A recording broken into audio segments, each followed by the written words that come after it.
So we're going to head into the warehouse now. This is warehouse 3. You're going to have a chat with the old man. Less of the old man. So this is warehouse 3, yeah? Yeah, this is one of 6 of our warehouses here at the distillery at the moment. And Dunnage, yeah? Yeah, I think Dunnage is traditionally has been used in the industry, and it matures the casks evenly across all layers, so it makes a huge difference. And we're filling mainly bourbon barrels, yeah? We're filling about 60 to 70% into bourbon barrels and 20-odd% into sherry butts and some hogsheads, and then experimental cast types that we have a lot of here at the distillery, which we enjoy using and bring a different character to the spirit maturing in them. Okay.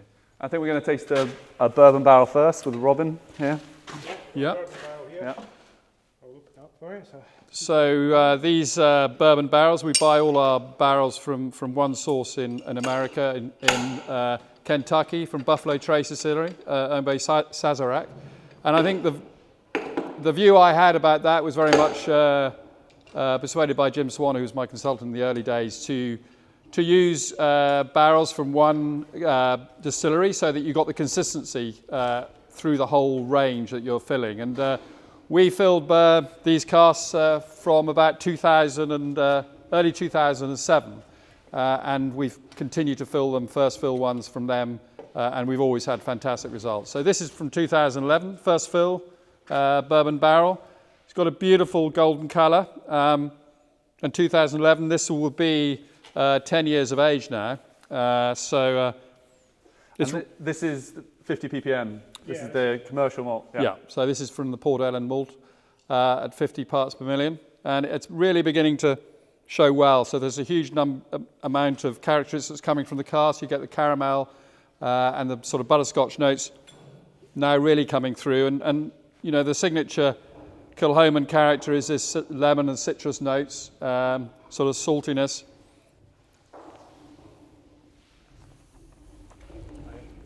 Very salty, yeah. Maritime character.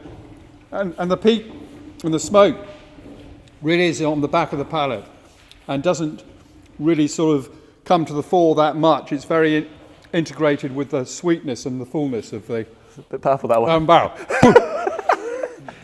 Well, it's not actually, funnily enough. No, This will be 57, 58% roughly, Robin, I think. Yeah, right. And so even at that strength, there's no spirit character. It's got a lot of flavour, a lot of character, and you know, we're really delighted with how these are coming along. You know, I would say this is good to go. 10 years of age, between 10 and 12 to 14 years of age, Kilchoman's sort of fully matured in bourbon barrels. And why bourbon barrels? Why predominantly bourbon barrels? I think it showcases the Islay characteristics really well. There's no hiding place in bourbon barrels. You know, that it's a lighter, fruitier style of cask to use. And whereas with sherry, which we're going to try now, you get a lot more richness and those sherry influences coming through. So with bourbon, I always say the real characteristics from individual distilleries come through much more prominently than in a sherry cask. Yeah. And the bourbon barrels are mainly being used for Maccabee, and I guess in the past 100% Islay and things like that. Yeah. But it's sort of makes up the bulk of like your standard kind of vatting. Yeah, I think that bourbon barrels for us are used predominantly, but what the sherry casks do is add a little bit of weight and also colour. So we use 10% of sherry butts, Oloroso sherry butts in. We just need a bit of washout here, I think. Just chuck it on the floor. Oh yeah, yeah. Okay. So this is you know, we have a couple of different types of sherry matured Kilchomans, don't we? Lochgorm and Sannig. You know, how do those two differ? I mean, they're obviously both sherry, but what's the key differences? So the key difference is that with Lochgorm, which is our annual limited release, we use sherry butts, 100% sherry butts. And the maturation sherry butts, more long-term, more balanced, I believe. I'm always accused of using that term a huge amount. And then the hogsheads are used for the Saneg, the core expression, the 70% matured in Oloroso hogsheads. And I think you get much more big hitting sherry notes coming through at an earlier age. Butts just take a lot longer to mature into something that you're ready to bottle. It's not really rich in colour, but it's a lovely golden colour, and just completely different from the bourbon barrels. You get a lot more sort of spicy, sort of sweet, sort of sherry notes coming through, and sometimes actually the peat and smoke comes through even more so on the sherry cask, which you would have thought it would be the other way round with bourbons, but it's not. So we're doing a regular release of this with sherry butts, Oloroso sherry butts, and this is where it becomes trickier for the blenders to get this right, because every single sherry cask that we fill will be slightly different, whereas you get a lot more consistency in bourbon barrels where they're all pretty much the same. They're all slightly different, but they have a lot more consistency than they do with Oloroso sherry butts. And the same with hogsheads. Hogsheads that we're using now have been drenched in Oloroso sherry, so that gives it a lovely rich colour when we bottle Saneg now. And people are really enjoying those big hitting sherry notes that that the Oloroso sherry hogsheads are giving now. Yeah. So as well as this is 2012, so this is 9 years of age roughly. So all these butts here, these are all. So again, we buy them all from one source, from Jose Miguel Martin in Seville, and again that gives us the consistency that we're looking for in terms of the sherry cask. So predominantly we fill Oloroso, but we have filled Fino casks, and we've filled Pedro Jimenez, which are a much sweeter sherry type than even Oloroso. Yeah, and we've also filled some mezcal and. Yes. I think finishes have been done in the industry for a number of years, and that tends to be you mature them in maybe a bourbon barrel, and then you finish them for 6 to 8 months, or even longer, maybe a year or 2 or 3 years, in a different cask type. And I was always looking to do full maturation. I was looking to do from spirit and fully matured in these different experimental cask types. And this is about just getting different characteristics coming through. And I think this is all about the cask playing a massive, massive, massive part in the character of the whiskey that you'll end up enjoying. And so we fill all sorts of different cask types. And now these casks, this mezcal cask, we filled tequila and mezcal recently, and they've really worked well. We've done some as finishes, but on the whole, we've done the main as full maturation. And so this is an ex-bourbon barrel that's been sent down to Mexico, and they've used these to mature their mezcal and tequila. And these casks have come from a cooperage in Mexico. We'd like to have more identity with, traceability of where they actually ended up, but we haven't got that at the moment. So mezcal tends to be the smokier style, whereas tequila tends not to be quite. And Robin was saying these bungs aren't too good, clever. Presumably you put them in there. So what? Yes. So we were talking a bit about Dunnage warehousing, and why have you chosen Dunnage as the sort of warehousing style for Kilchoman? I think traditionally Dunnage has been the go-to maturation for casks. And this is all about, you only go 3 high, so the temperature doesn't vary between the bottom and the top hardly at all. Now, to become more sort of economically viable, people are using, palletized, where you stack them upright on pallets, and then you can go as high as you want, 9 high sometimes. Well, the ones at the top are going to mature a lot quicker, so you're not going to get an even maturation across all your casks, and you have to move them around the whole time. This is the best way. You just roll them into their stout and leave them there until you're ready to bottle them.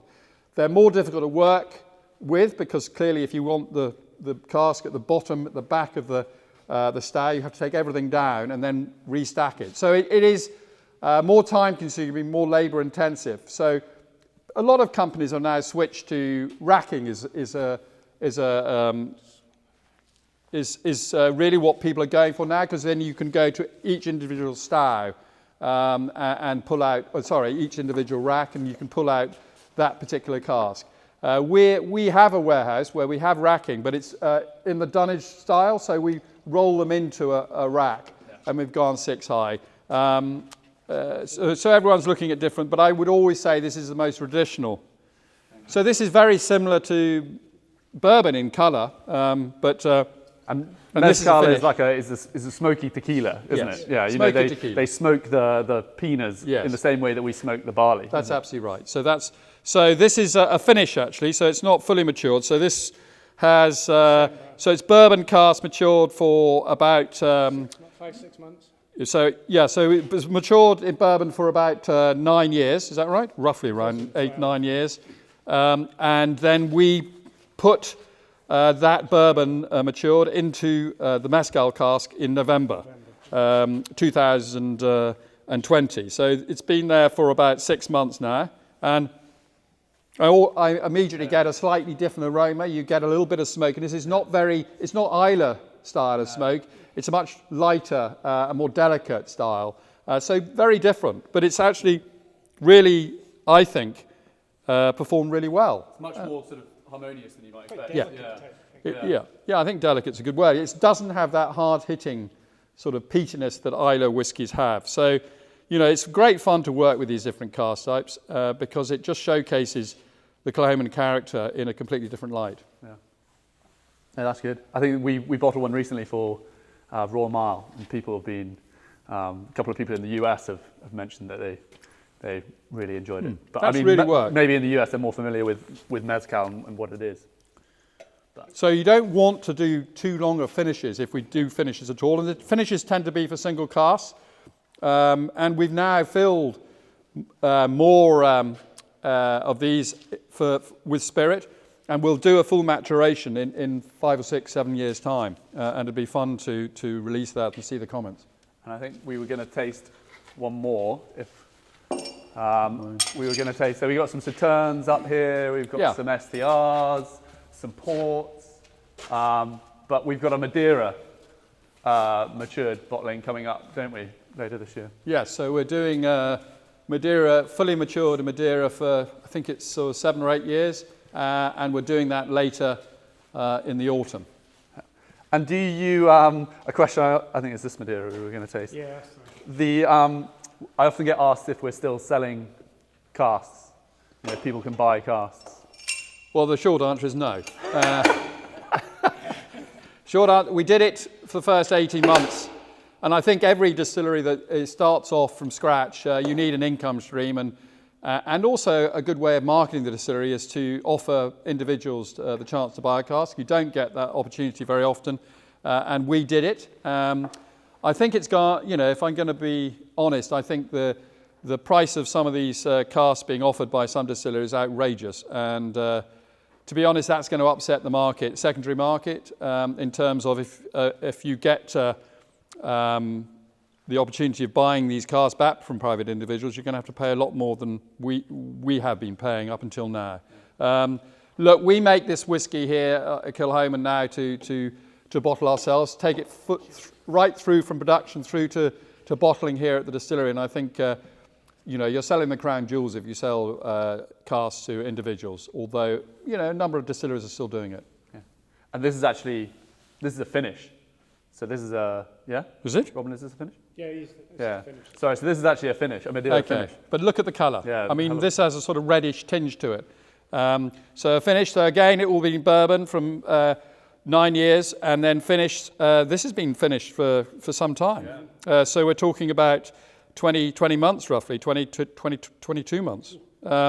So look, I mean, it has an extraordinary colour and a really different character. And this is why I always talk about the cask being king when it comes to the characteristics that come through. It really is all down to what cask you use that will determine the character. So who determined that this should be left for 22 months? Which is a happy accident. Good idea. I would have thought that it's sort of, until Robin sort of saw it and reminded me that we'd filled it. Oh. But it's actually quite interesting. I'll finish it. It would have been difficult. Well, we've forgotten about it. And it was stuck in a corner somewhere. So we've pulled it out. But it's not overcooked. No. It's not overcooked at all. It's I think, is this reserved at the moment? It is reserved, Oh, who's it reserved for? Peter's. Ah. Who? He's nabbed it. Peter nabbed it. Pete, one of just Pete's last week. markets. No, that's very good. Yeah.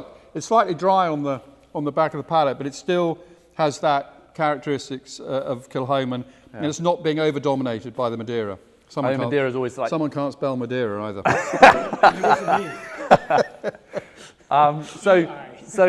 You know, when the casks mature in the warehouses here, and then when you come to select them, because we're obviously going to go on and see Mikau in bottling after this one, how do you go about selecting the casks, putting them together? So we go into the warehouse. For our core expressions, we know what we want, and we've already tasted them maybe, and we've got them set aside for the year's vattings. And the thing is, we're not trying to be consistent, absolutely consistent with each Maki Bay vatting, but we try and get it as close as we can. For the limited releases, it's a bit more, we put more into selection because it's a special release and it's got more age than Maki Bay and Saneg. So we're a bit more painstaking about that. So it's about going and seeing what we've got in terms of stock, and then going and tasting them and seeing what works. And now that we'll have our own lab now, so we're getting very, very professional suddenly. We'll be able to have... Not been very professional before. We've been very professional, obviously. But now we're going to have white coats. So we'll put our white coats on and go into our lab. Yeah. Yeah. Right, so I think hopefully people have got a good insight to what goes on in the warehouses here. We're going to be heading to bottling. So we and got... Then, but also, actually, before we do that, yes, they can join us for a Q&A, live Q&A. Okay. So after this, we're going to be sat in the warehouse, right, and you're going to answer the questions live. Good. So we'll see people then. Okay, All very right. good.